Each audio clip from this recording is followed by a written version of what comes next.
سلامونه ستړي مشئ وخت مو په خیر تاسې ته له زیرو نیوز څلرویشت څخه د نن ورځې د مهمو خبرونو ټولګې ته ښه راغلاست وایو. نن سهشنبه د 1404 هجري لمریز کال د لړم 28مه چې د 2025 زیږدیز کال د نومبر له 18 سره برابره ده. شبنم وزیر یم او تاسې ته له زیرو نیوز څلرویشت څخه د هیواد مهم خبرونه وړاندې کوم. خو په سر کې د مهمو خبرونو سرټکي. د اسلامي امارت او ایران بهرنیو چارو وزیرانو ټلیفوني خبرې. د اسلامي امارت بهرنیو چارو وزیر مولوي امیر خان متقي له خپل ایراني سیال سید عباس عراقچي سره ټلیفوني خبرې کړې دي. تهران کې د اسلامي امارت سفارت سرپرست او اقتصادي همکاریو سازمان سرمنشي لیدنه. تهران کې د اسلامي امارت سفارت سرپرست مولوي فضل محمد حقانی د اقتصادي همکاریو سازمان یا ایکو له سرمنشي اسد مجید خان سره لیدلي. او د اسلامي امارت بهرنیو چارو وزارت په مدینه منوره کې په ترافیکي پیښه کې د هندي عمره کوونکو پر مرګ ژوبله خواشیني څرګنده کړې. اوس هم بشپړ خبرونه. د اسلامي امارت بهرنیو چارو وزیر مولوي امیر خان متقي له خپل ایراني سیال سید عباس عراقچي سره ټلیفوني خبرې کړې دي.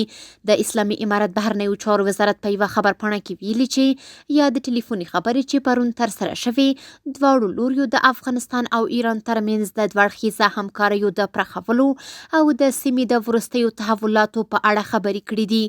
خبرپاڼه کې راغلي چې متقي د سیمه ییزو غونډو د جوړښت او همکاریو په برخه کې د اسلامي امارت دریځ ته په ټینګار سره ویلي چې د ثبات ساتل او د سیمه ییزو همکاریو لا پیاوړتیا د افغانستان لپاره یو مهم لومړیتوب دی.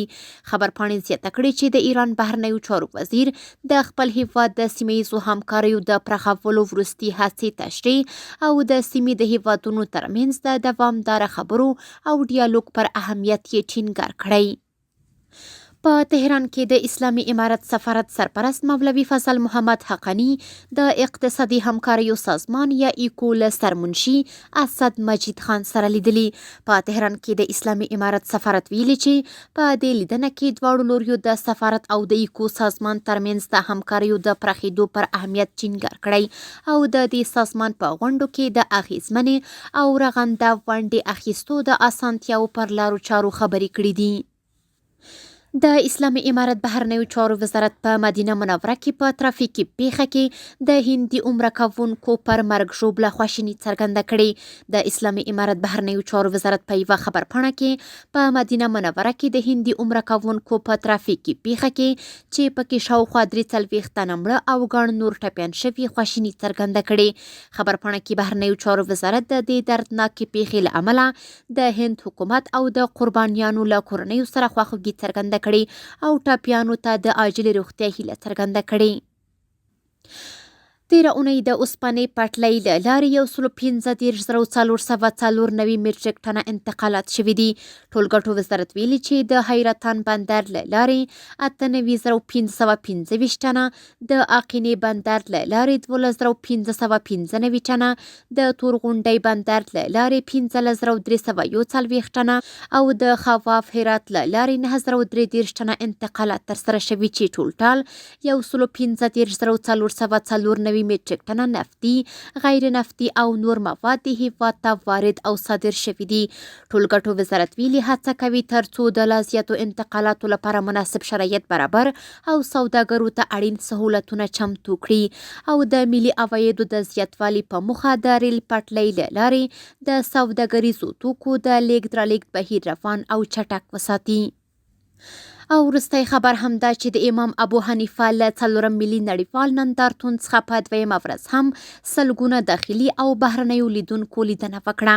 د ګڼو اماراتي خصوصي او بهرنیو شرکتونو ترڅنګ د اماراتي شرکتونو اړوند د ننګرهار وادي کرنیز اماراتي شرکت هم د امام ابو حنیفه 4 ملي او نړیوال نندارتون په څنډه کې خپل محصولات او تولیدات نندارې ته وړاندې کړي چې په تیرو 2 ورځو کې د لیدونکو له هرکلي سره مخ شوي. د یاد اماراتي شرکت مسؤلینو له ملي سوداګرو، تولید کوونکو او خصوصي پانګوالو څخه غوښتي چې د کورنیو تولیداتو د ملاتړ او تقویې په موخه د وطن تولیدات وکاروي. کورني خبرونه هم دومره و. د بهرنیو او سپورټي خبرونو لپاره زموږ پاڼې وڅارئ په خپل رسنیو باندې فیسبوک، انسټاګرام، ایکس په پخوانی ټویټر، یوټیوب او ټیک ټاک زموږ خبرونه خوښئ او موږ تعقیب کړئ. ادرس یې 0 نیوز 24 تر سبانۍ خبرونه د الله پامان.